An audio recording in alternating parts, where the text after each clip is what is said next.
네, 우원식 추진단장입니다. 코로나 재확산으로 전국적인 비상 방역이 매우 심각한 상황입니다. 그래서 오늘 추진하기로 했던 부울경 지역순회 토론회도 부득이 수년할 수밖에 없게 되었음을 양해해 주시기 바랍니다. 지난주 여야는 국회 균형발전 특위 구성을 잠정 합의했습니다. 참 잘된 일입니다. 비로소 100년지 대계인 국가균형발전을 여야가 함께 머리를 맞대게 되었습니다.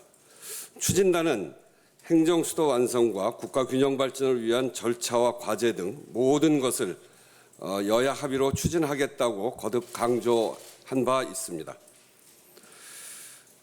박정희 대통령이 첫삽을 뜨고 김대중 대통령이 씨앗을 뿌려서 노무현 대통령이 일궈놓은 밭에서 이제 여야 모두의 힘으로 21대 국회에서 균형발전의 열매를 함께 맺읍시다.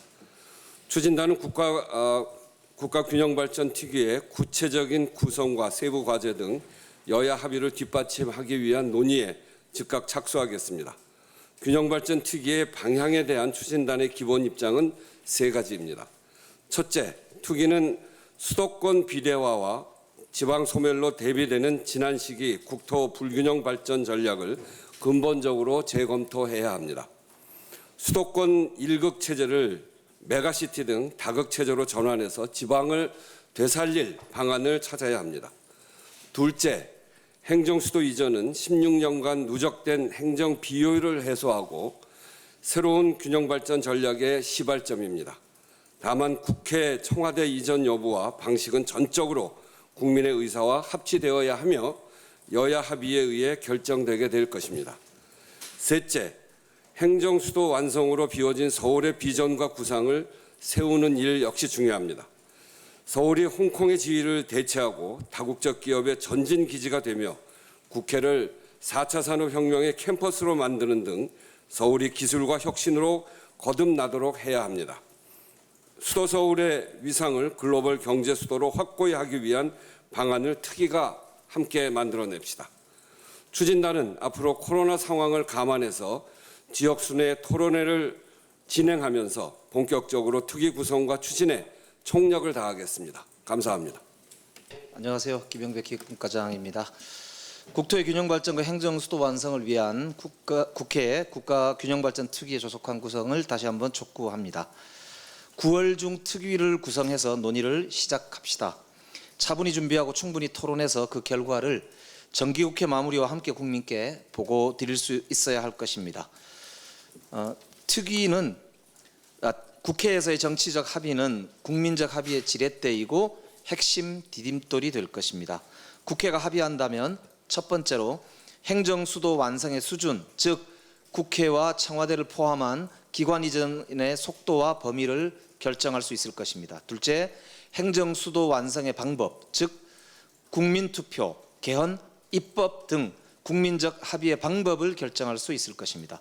셋째, 국가균형발전을 위한 전략, 특히 부울경의 메가시티 구상, 대구 경북의 행정통합 제안 등 각 지역이 요청하고 있는 국가균형발전 전략에 대한 여야 간 합의를 도출할 수 있을 것입니다. 모두의 힘을 모아야 합니다. 이제 국민적 합의로 행정수도의 완성을 이룹시다. 우리가 만드는 국회 특위의 주요 안건으로는 첫째, 국회 세종 이전이 있을 것입니다. 국회 세종의사당 건설을 위한 논의는 이미 착수되었습니다. 이미 기본 조사 설계비 10억 원이 행정중심복합도시건설청의 소관으로 편성된 바 있습니다. 더 이상 미룰 수 없습니다. 올해 안으로 세종의사당 건립 계획을 여야가 합의하고 관련 예산을 합의로 편성해야 할 것입니다. 더불어민주당 행정수도 추진단은 지난 19일 국회 토론회를 시작으로 오는 27일 서울, 9월 2일 광주, 9월 11일 대구 등 지역 순회 토론회를 계획한 바 있으나 정부의 사회적 거리두기 2단계 전국 확대 등의 방침에 따라 코로나19의 엄중한 상황을 감안하여 차후 진정 국면으로의 전환 시까지 연기할 것을 결정한 바 있습니다. 그럼에도 불구하고 행정수도 완성의 꿈은 멈출 수 없습니다. 더불어민주당 행정수도 추진단은 비대면 토론회와 간담회를 준비해 각계각층과 각 지역의 지혜를 모으는 데 소홀함이 없도록 최선을 다하겠습니다. 다시 한번 10월 말까지 국회 특위에서의 합리적 의사와 토론을 통한 결정을 촉구하는 바입니다. 감사합니다.